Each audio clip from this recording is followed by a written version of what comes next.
Hi, folks. Welcome to Inside the Leader's Mind, where what's in the way becomes the way. I'm your host, David Susan, and I want to thank you so much for listening or watching with me today. I am so excited for my guest today. The title of this is Inside the Leader's Mind, and that is what my guest does. So, my question to you, not to you, Elizabeth, but to my audience is, what if the greatest risk in your next decision is something your data cannot see? A hidden agenda, a character issue, an unspoken dynamic that could determine whether a hire, a partnership, an investment, or an acquisition succeeds. Elizabeth Rea is an evidentiary clairvoyant and the founder of Insightful. She works with select founders, CEOs, investors, and board members to add another layer of intelligence to consequential decisions. She calls her approach expanded intelligence, the ability to perceive information about people, motives, character, and relationships that may not be visible through conventional analysis and due diligence. Her work has been sought by business leaders, investors, board members, and U.S. federal agents. Yep. What? And because this show is called Inside the Leader's Mind, It's today perfect. we are taking that title a little more literally than ever before. We are. Elizabeth Rea, welcome to the show. Thank you. Thank you for that excellent introduction. I have to say that's probably one of the best introductions I've received. Thank you. Oh, well, it's been my pleasure. I met you about a year ago, and then Yeah. I just had started. I think I'm about 66 episodes in on my podcast right now. And in the back of my mind, I know we had texted back and forth a few times. I'm like, this would be fascinating, kind of play on words. So here, my first question to you is this, Elizabeth, and thank you for Mhm. being here. My pleasure. Leaders are taught to trust data and their experience and Hmm. experts and logic and due diligence. Hmm. What is the most consequential thing all four can still miss? Data, experience, experts, logic.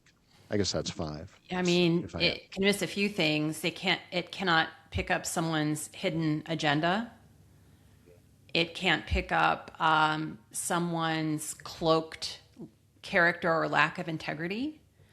It can't pick up on potential risks that logic is not able to assess. Here's the thing: business is done by people, right? And there's only so much measuring of someone you can do, right? You and that's therein lies what's missing. Logic and data can only detect so much, And and that's a lot of what we look at that's in the mostly business world. what you look at. And Yeah. all, that's that. Not only is that what leaders use to base their decisions, also what they use to justify their decisions. Yes. Yes. I just had a conversation and we talked about this exact point where we use the logic and we make decisions and sometimes we don't listen to this what you call maybe expanded intelligence, which Hmm. which before we go any farther, I want to define exactly what you mean by expanded intelligence. Yeah. And are we talking about intuition? Are we talking about psychic ability, Mhm. clairvoyance, something else? All of the Okay, above. let's break this down. Yes. Let's do So it. before I break it down, I want to make it clear that, I worked with US federal agents, the intelligence agencies, other law enforcement agencies, military intelligence work with people like us. So this is sort of, people will say, "Oh, is this even possible?" Well, actually, this is legit. Well, the fact is, they're not going to blab about it. All right, they don't talk about it, but they absolutely use our ability or our access to what's referred to as non-local intelligence. And all of your audience has experienced non-local intelligence, meaning maybe you had a precognitive moment. In other words, you just sensed something that was going to happen, and there, lo and behold, it happened. Or there was something you felt like you knew about the past, which is postcognition, and lo and behold, that turned out to be true, but there was no logical explanation. Or maybe you had a sense about someone and then you find out, oh, they died in a car crash, right? So that's intuition. And every single person, and animals too, possess intuition. Now, what's the difference between psychic ability and intuitive ability? So, psychic ability is the ability to call on that intelligence on demand, right? So, that's what psychic ability is. Now, so technically, I'm what's referred to as an evidentiary, clairvoyant psychic medium. So let's break that It's a down. mouthful. I Yeah, know it's a yeah. lot, and you won't see it anywhere on my website, by the way. I don't refer to myself this, but for David, you, Had I it will. in the intro. I had it in the intro though. So a psychic has precognitive and postcognitive ability, meaning they can see what is likely to happen in the future, may not, or may just likely to happen if things don't change. Postcognition, as you can see, without any logical way of knowing what happened in the past. Now, a psychic is not a medium. However, a medium is a psychic.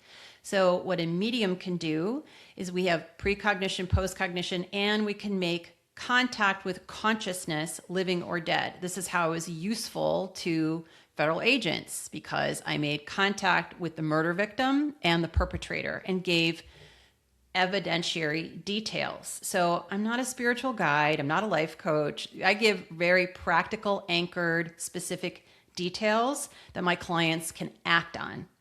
So I'm very practical in my approach. So those are the differences. So there's everyone has intuition. There are a few people who are psychic. There are fewer people who are mediums, and there are even fewer people who are evidentiary psychic mediums. That makes sense? Yes. And that's where you fit in, correct? Where I fit in. Yeah, and I realized that no one's really taken this to the private sector in a sensible sort of way. So that's what I decided to do. And that happened as a result of a client who very, very skeptical, super skeptical. But he belonged to a social club that I wanted to get into. And I needed his nomination. So I said, why don't I just give you a session and then you're going to nominate me? And he said, well, I'm super skeptical. And I said, it doesn't matter to me. I will flip you. So And then he brought some coins with him that his grandmother gave him. And I said, these were given to you by your grandmother. And then I described her physical stature. I said, she's short.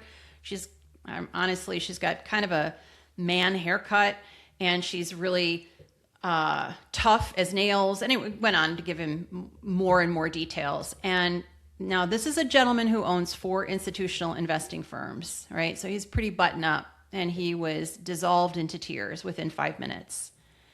And it was very meaningful to him because he grew up Catholic and always hoped that there was a heaven. But this gave him a new worldview. And he said to me afterwards, you know, as a result of that session, I don't feel as angry anymore. But I thought it was a really interesting response.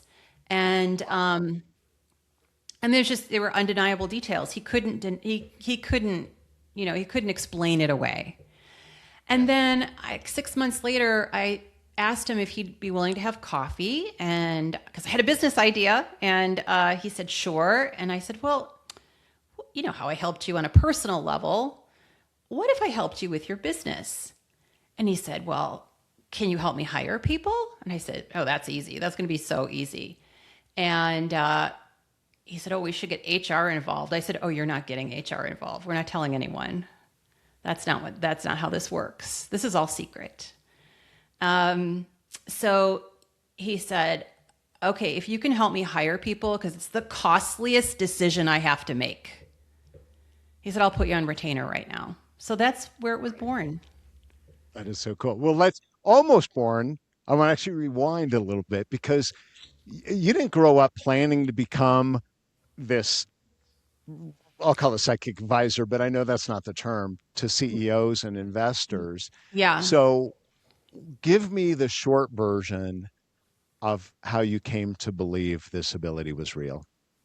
Well, it's not a matter of belief or faith. It's verifiable facts. So it's not even something you should take on faith. I had a near death experience when I was 16. It is not uncommon for people who've had near death experiences to come back with certain abilities. And that's what happened to me.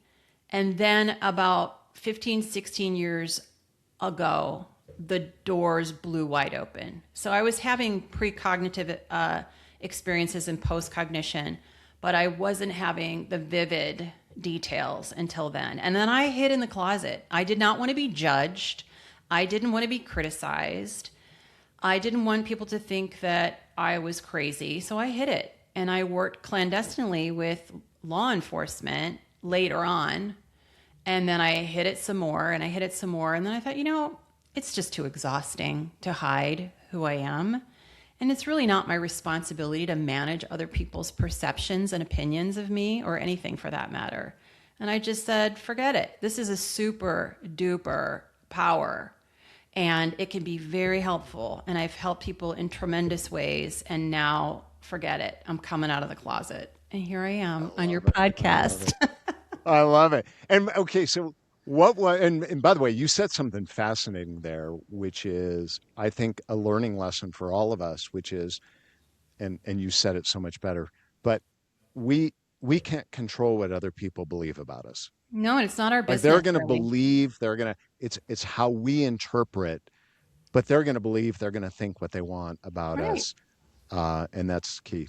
But I want to go back and ask a question here because I'm sure people are wondering, or maybe I find it fascinating. What was the first piece of information that you perceived that was so specific and verifiable you could Mhm. no longer dismiss that this was imagination or coincidence? Like what was the whenever Well, that was? yeah. So when you get immediate validation from other people, you can't possibly be making these details up, right? So the first instance was actually before 15 years ago.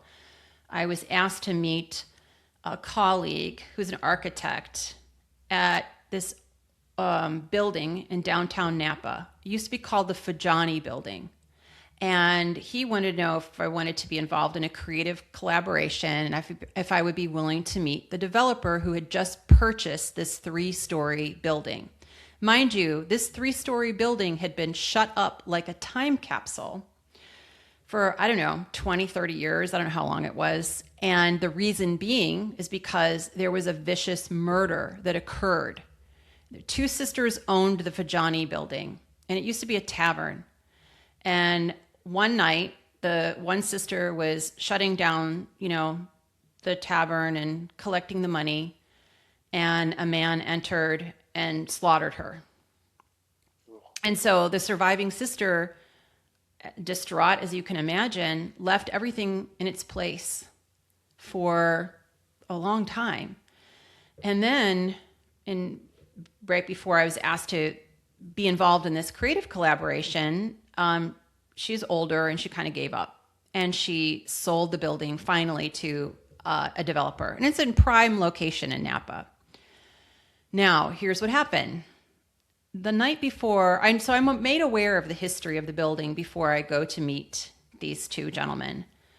But that night, I had a very vivid dream. So typically, when you're starting to develop this ability, you don't necessarily have it come to you during waking hours. It'll come in a sort of a twilight sleep state. So that's what happened. So I'm sleeping and I see this angry man with dirty blonde hair and a white t-shirt, and the hair has a bit of a curl. And he's angry and frankly, he's quite stupid. And I'm just telling you, that's what I got. And then I see an old fashioned tail fin of a car, and it's off white, and it's surrounded by these very small, round, dark leaves, green leaves. So so as you can see, these are pretty specific details. His anger was so powerful, it woke me up out of a sleep, and I actually sat up in bed. And I thought, oh, I've just met the murderer. I just had a knowing that I just met the Wow. murderer. And so I meet these two gentlemen. We're on the first floor of a 3-story building. I stand in a particular spot. I see that the developer's in front of me in the kitchen area. He's got his he's got his head in the ice chest, or what was formerly the ice chest. And I got this surge of energy came and hit me here. And I shoved, his name was Paul, I shoved Paul over. And I said to the developer, is this the spot where the body was found? And he said, yes, that's the exact spot. And a matter of fact, she was killed with an ice pick. So Paul turns Gives me white. chills. Yeah, it is pretty chilly. Paul turns, and here's what's fascinating. About 30, 35 days later, they identify the killer. He was actually serving time in a Colorado state prison for a very violent rape.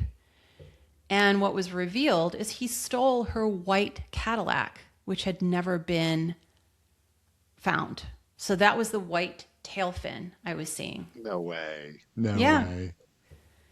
So that's when it first started coming. It's obviously very. So I didn't, these details came to me. It's the way I can best describe it is just like an instant knowing, and it feels different from other knowing. Like let's say you do a math problem and you figure something out, right? You use your logic, or you read a book and you learn about a topic. That's a different way of knowing.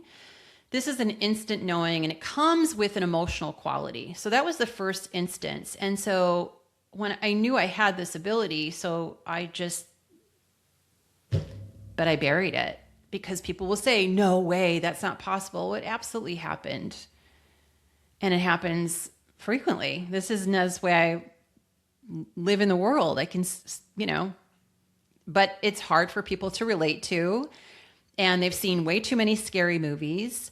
What's interesting is about 15 years ago, I had the great privilege of meeting the Dalai Lama's emissary.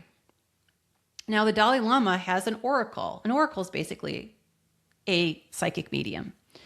So I sat with him in Kona in my friend's garden, and I just wanted to get some insight from him about, how they view this gift. And they very much view it as a gift and not a hoax, or, it's a revered gift. And he said, in our culture, this is a gift. It's a path to enlightenment. It doesn't mean that you are enlightened. It doesn't mean you're going to be. It's just a means to an end. And it's typically given to people who've undergone a lot of trauma to help them see when the other shoe's going to drop, so to speak. And he said, however, in your culture, this is a scary movie or it's ridiculed. So you're going to need to choose your perspective on this because you have it. You have it. So, so that conversation was very helpful, very validating, and understanding we view things through paradigms. That's an example of a cultural paradigm. We also view things through religious paradigms. This is either you're a prophet in an ancient text or you're channeling the devil, right? So it can go either way from a religious point of view. And then there's a scientific point of view. Because this can't be measured, we just dismiss it all together, which is ridiculous. The Stanford Research Institute didn't do that, though. They absolutely developed this ability, and they served 5 presidential administrations using this ability. And you served U.S. Marshals, is that right? No, U.S. federal agents. Yeah. U.S. federal agent. Yeah. Yeah. Yeah. Yeah. But now I want to transition because I know you've talked about that on a number of programs. But your real focus is not law enforcement. Not It's not anymore. party trick. No. It's your focus now is helping CEOs, founders, investors, et cetera. Um, so when you work with them, Mhm. what can you perceive about people that conventional due diligence may never uncover? Well, everybody's different, right? Everyone's got a different set of circumstances they're dealing with. They have the logic, they have the data, they have the expert advisors. But as I mentioned, there's certain things that those measures can never detect. So one example, I worked with a real estate investment CEO, and we were talking about something. He had a leadership crisis, so we were talking about that. That's what he wanted to discuss. However, I said, hold on, who's the lady with the brown hair down to here who works in your office? And he said, oh, that's so and so who works in accounting. And I said, her work's really sloppy. I would check it if I were you. Lo and behold, he checks her work and he finds out that she's been misrepresenting the firm's financials to the bank, which could have tanked them. Wow. So it was a very serious. So the moral of that story is I'm helping with decisions, but I'm also helping provide heightened ongoing awareness, kind of like sonar, right? Like I'm looking around as I'm working with an individual. And the more I work with them, the easier it is for me to drop in and see what's going on around them and who's going on around them specifically. Yeah, and that's a distinction that you and I discussed previously, not on this podcast, and I want to make this really clear. Like if you're working with an investment firm or a company doing Mm-hmm. an acquisition, Yeah. you're not just predicting whether the investment's going to succeed. I don't do any of that. I You're don't. Yeah. This is really right. You are looking at the people behind the investment, Yes. correct? I'm not What looking. what do you Yes. Yes. I'm not what looking at a yeah, because balance sheet or a term right, sheet. this is No. all about right. And this is not what's going to happen to me when I walk down the street. Like this is No. what is the people. So what are you evaluating when you're doing this? Like what are you looking for? What are you feeling or Well, I mean, all I can do is like share examples. And so the acquisition I helped with, this gentleman had trying to acquire this firm for quite some time, and he really wanted it, and he couldn't get it. And he said, "What can you tell me about the owner? Like, I'm trying to buy this company. I think I think I'm negotiating well, but something's in my way. Something's stuck." So I said, so she's petite and blonde and very fit? Yes.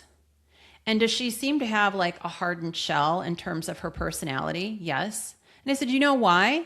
Because she's a woman in finance and she's had to deal with a lot of crap over the years. So I would say, give her a bit more grace. She's actually a nice person, but she has to deal with baboons a lot. And what you've been doing is you've been trying to negotiate with the owner, but she has an assistant with short brown hair, wire rimmed glasses, and they're the same height. Yes, that's true, he says. And I said, what you're unaware of, the problem here is, what you don't know is that assistant is not just an assistant. She has weight into whether or not you are going to be able to acquire this company in the terms you're seeking. So when you meet with her again, pay a little more deference to the assistant. Pay a little bit more attention. Give her a little bit more respect. He's not a disrespectful person. I'm just saying, here are the dynamics. You think the decision maker is here. There's actually two. Anyway, he finally acquired the company. And I said, so what was this worth to you?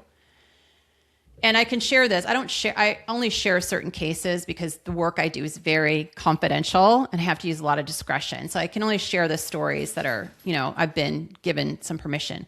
But he said, it was very consequential to my business. It was worth over tens of millions of dollars. So that insight was a pretty valuable nugget. that is huge. That is huge.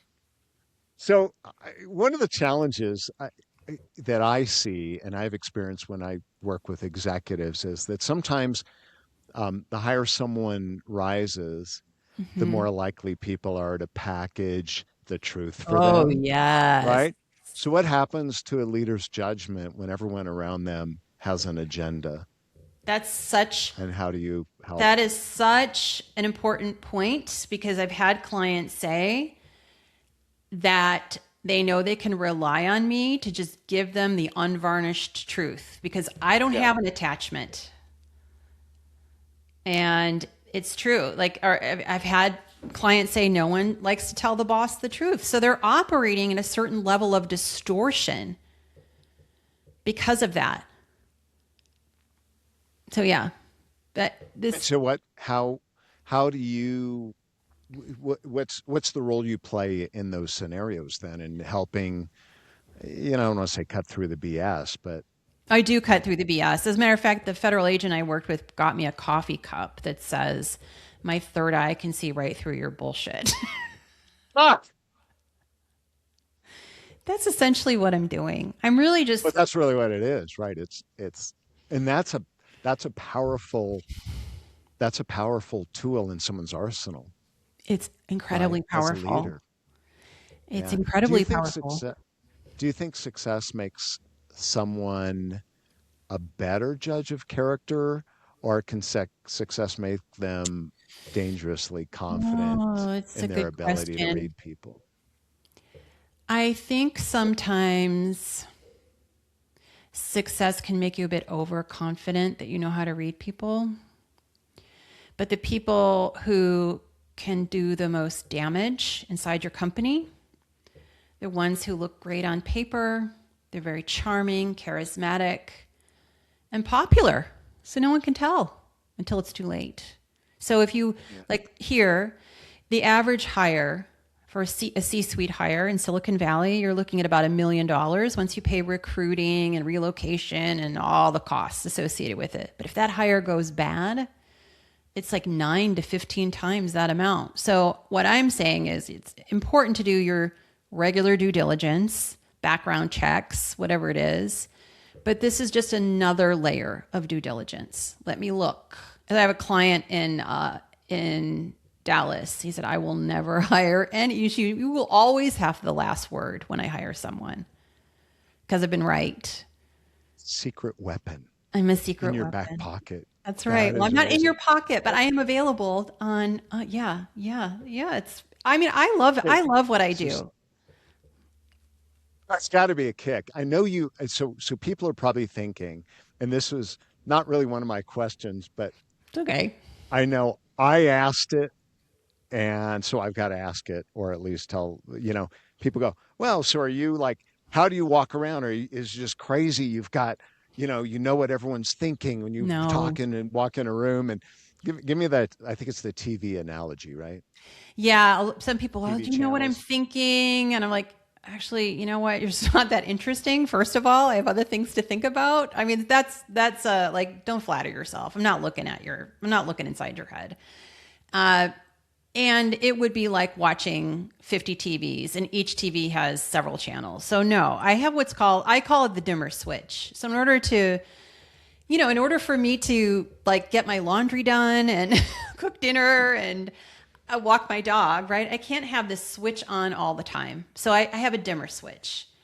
And so I just open it and when it's necessary. But I don't have an on off switch because I want that thing to flip on if necessary. Got it. Got it.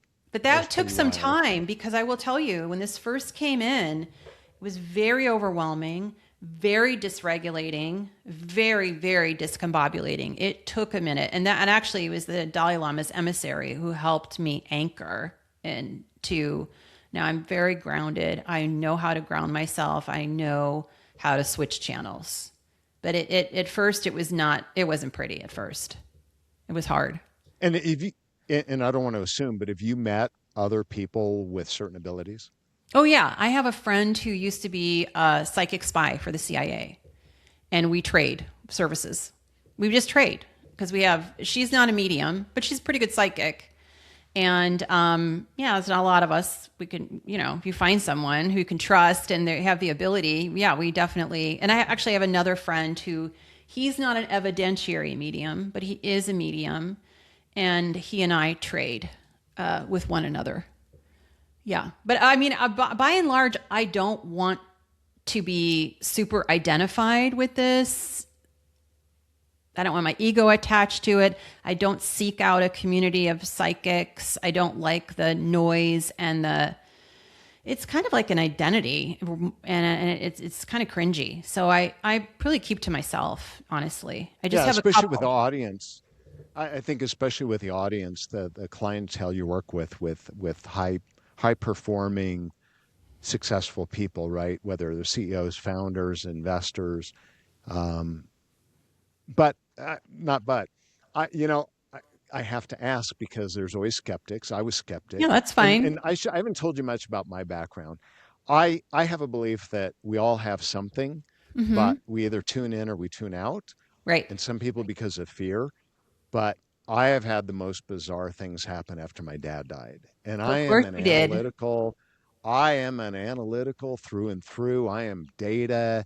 But I have had so many weird, unexplainable, and I share my stories with people, and they are absolutely blown away. It is way beyond coincidence, the Of stuff that I've course. had. And Yes. it's crazy. So I wanted just a data point. Can I ask you about ugly pants? Oh, yeah. So I give the characters I see nicknames because it's easier for me to remember. So there's a young woman initially came to, talk to me about her business, right? So again, those are she's making trying to make decisions, which I can certainly help with. However, in passing, she mentions her husband's grandmother. And I said, "Oh, she seems a little unsteady on her feet." And my client said, "Well, as a matter of fact, she's just been put into a wheelchair. We've been trying to get her to get a wheelchair, and she's finally agreed to it." I said, "Uh-huh. Yeah. Who's the guy with the ugly pants around her?" And my client starts laughing. She said, "Oh my God, that's her boyfriend. He owns a golfing attire company where they wear those golfing knickers and matching caps and vests." And I said, "Oh, that's hideous. That's hideous fashion." "Oh, so just so you're aware, he's drugging her and he's stealing her money. He's a con man." And she said, "What?" No way you would know that. You can No watch way you would the know case that. study videos on my website. So you can, yeah, Right. I'm But I not mean, told. this is not like, yeah, this is not a lucky guess. This is No. not, does it begin with the letter A? Okay, how about B? How about C? No, Yeah. this is like very specific information you shared. And so what Yeah. happened? So what happened was the my client told her mother and her mother or the mother, her husband's mother. And the husband's mother intercepted a drink that Ugly Pants had made for grandma. And she decides, I better check this drink. She pours it out slowly in the sink, and there's sediment at the bottom, which obviously does not belong there. And then that gets her wheels turning, and she starts pulling grandma's bank statements. Well, all these ATM withdrawals are happening all around town where grandma, who's in a wheelchair, can't even get to, doesn't even go.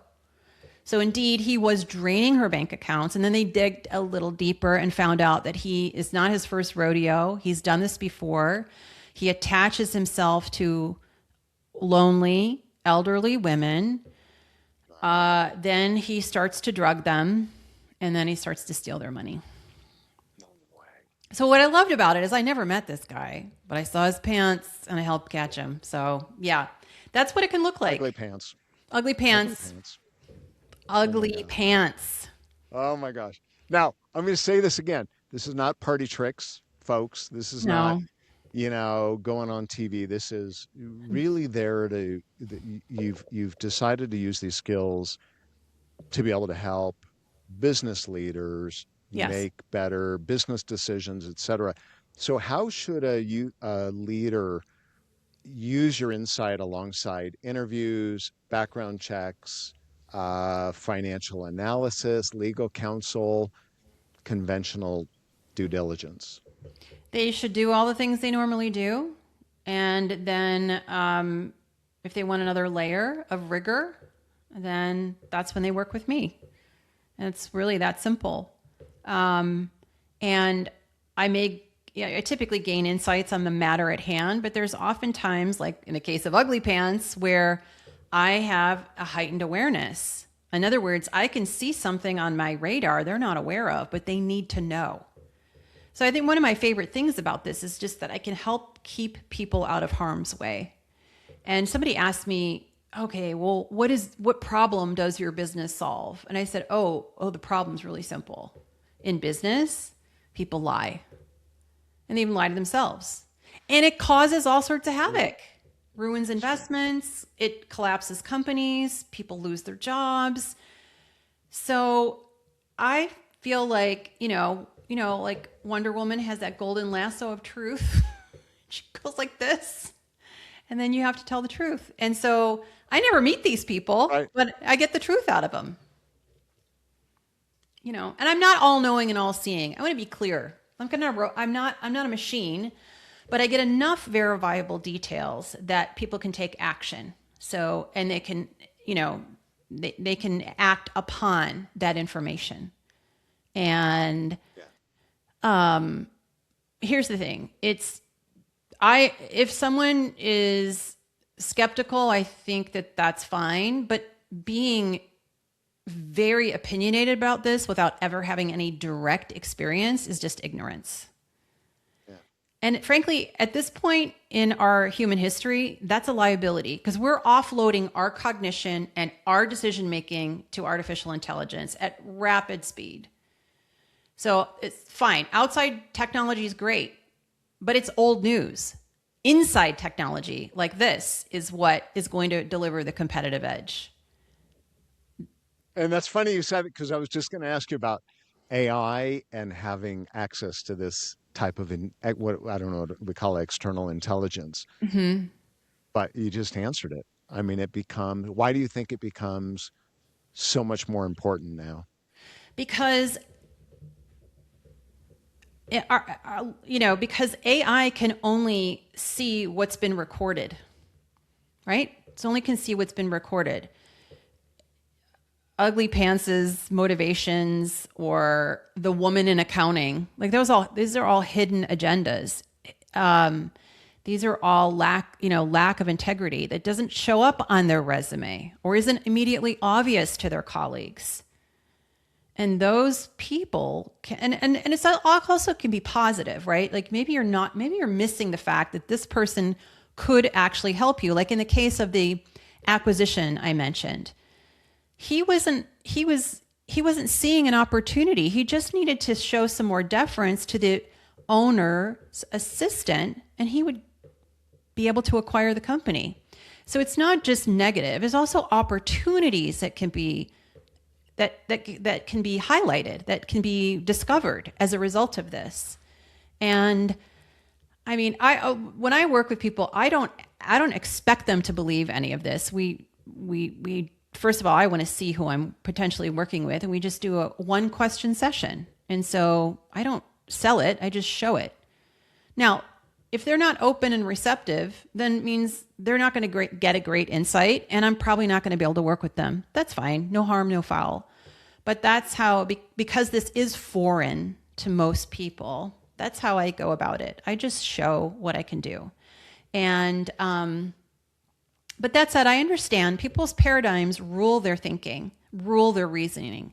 And if their religious, scientific, or cultural paradigm is so hard baked and they can't think past it, then what are you going to do? That said, in China, they've got 1,000 schools now teaching children to be psychic. So they know this is going to be a competitive advantage. The analogy I use to that, I'm not calling kids or people dogs, but I will tell you, I had two dogs, and they knew when there was danger. They Yes. knew when a storm. We were out on our deck a couple of years ago. We're out on our deck, and my dog starts shaking. And I'm like, what? There's no fireworks. What is Earthquake. going on? The sky is gorgeous.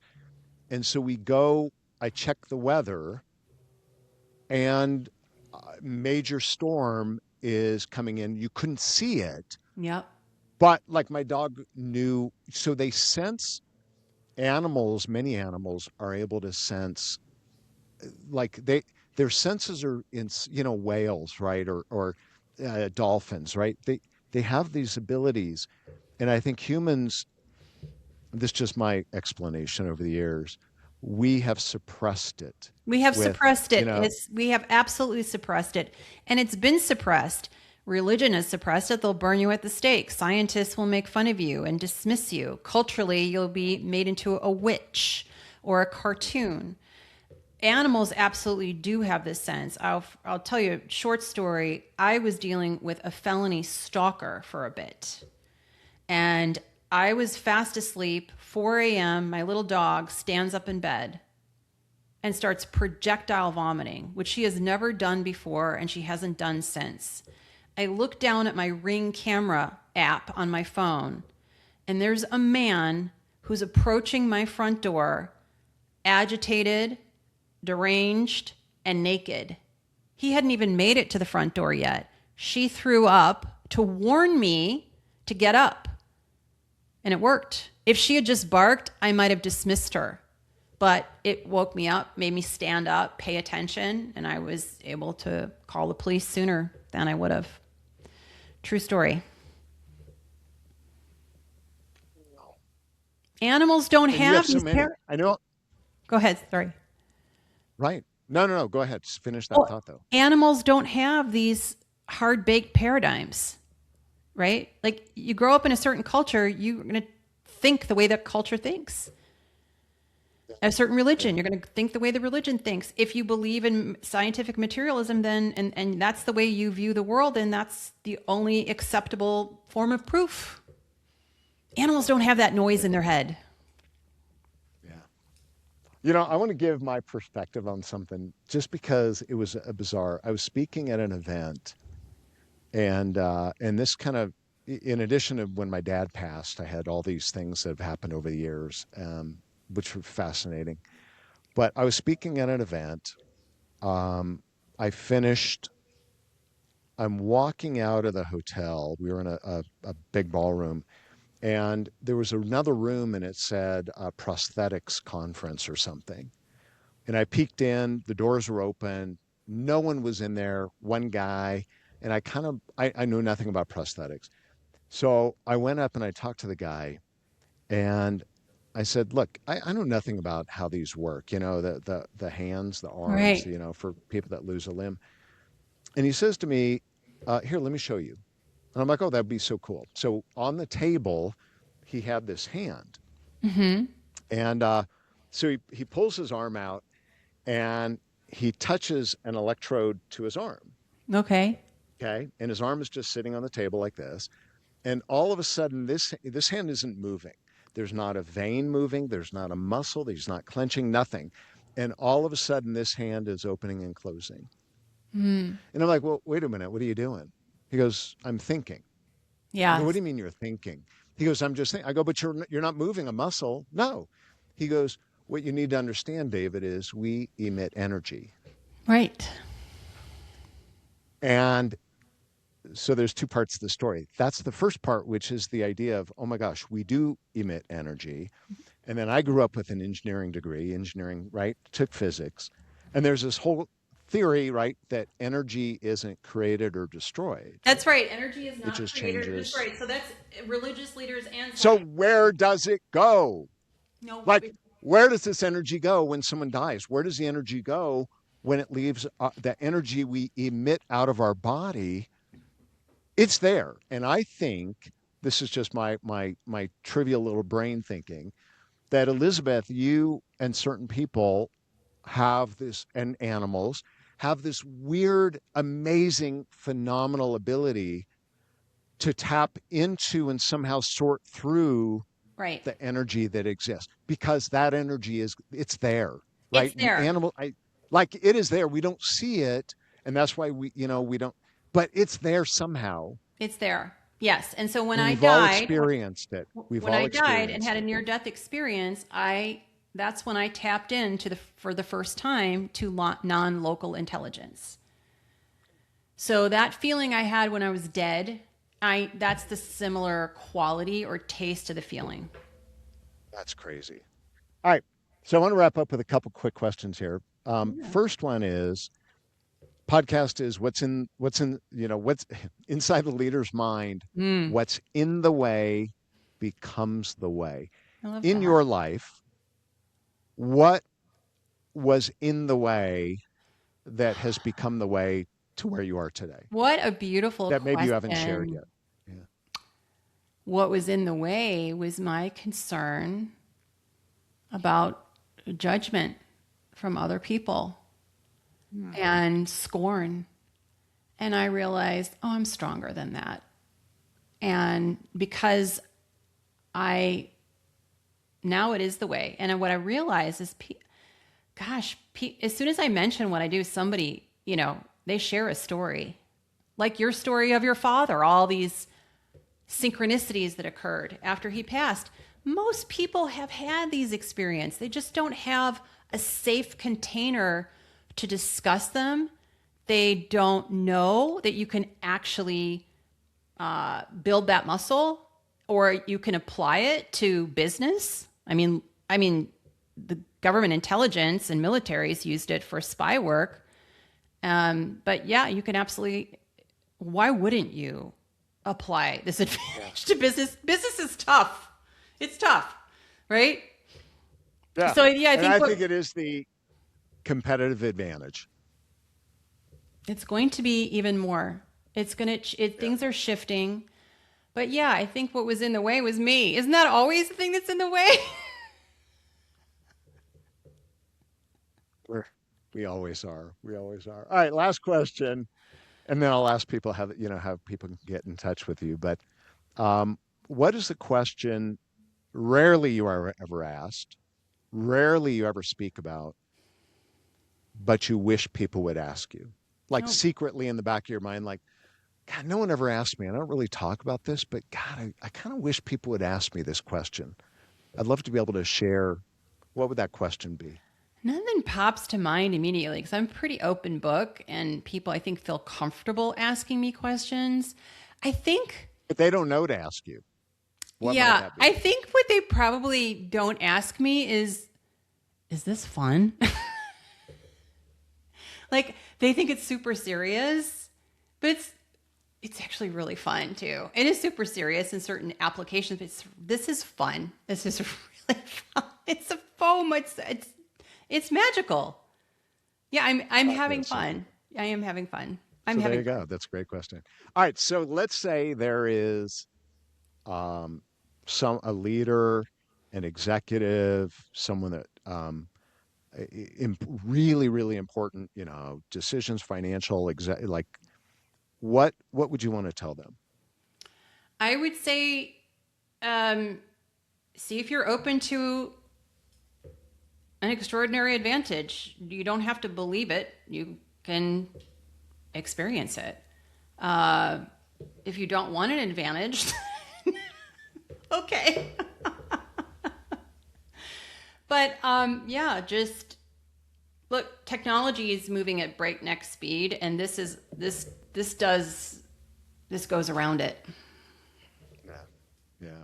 I think it's wild. I just think it's absolutely fascinating. But like I said, I've had in our family the stories from especially my cousins. Yeah. Oh my gosh, growing up over the years, and I really close cousins, right? Right. The stories they have. So I just say, if you're out there, you're a leader, I would reach out and just check it out. What's the best way for people to get in touch with you or learn Yeah. more? The best way to get in touch with me is just go to my website, which is insightful.foundation, not insightful.com, but insightful.foundation. It's a unusual URL. Take a look around, and if it is something you want to learn more, just click on Let's Connect and we'll have a conversation. But please make sure you mention this podcast because I only work by way of referral or introduction. So just fill out that part so I know where you came from. But gosh, it's been a delight. Thank you for being open, David. My pleasure. Because hey, this is inside the leader's mind. And I'm in it What we need to do. inside the Yeah, leader's you're in it. mind every You day. are going to be. You are going to be right inside the leader's mind. Well, Elizabeth, thank you so much for being with me. It's been My a joy having you. I pleasure. appreciate it. My I pleasure. appreciate Thank it. you for having me. I appreciate it. Really, I do. Thank you. And and folks, thank you so much for supporting us, for listening, for sharing. I so appreciate you. And if you know some people who would might maybe enjoy this, take a shot, share it with them. We Yeah. appreciate you. But for Inside the Leader's Mind, any last words, Elizabeth? I just think it's no coincidence that your podcast is named Inside the Leader's Mind. That's so funny. I know. That's so funny. Well, for Inside the Leader's Mind, I'm David Susan. Until next time, thank you, folks. Bye. That was